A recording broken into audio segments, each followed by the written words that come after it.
Okay, in this exercise we're using the quadrant hurdle and the balance cards to have randomized stepping over the hurdle.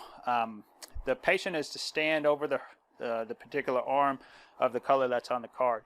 So they'll have 1 foot on one side, 1 foot on the right side, kind of like they were on a bicycle with 1 foot on each side of it. So the first color is red. Good. And the next color is blue. So she's going to reposition over the blue. All the time she's facing in towards that black axis there. Green. Yellow. And encourage the patient not to step behind the obstacle. Stay inside the circle so you can step over it each time. Green. Red. Blue. Yellow.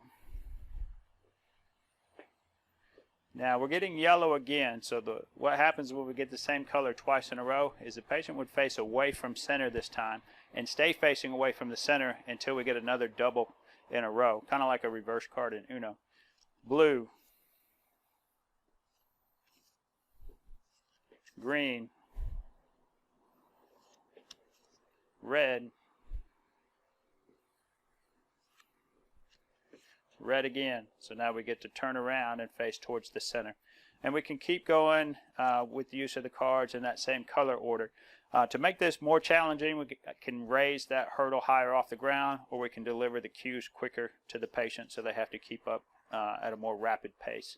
But that's using the quadrant hurdle and the colored cards for randomized stepping over an obstacle. So thanks for tuning in, and we'll see you in the next exercise.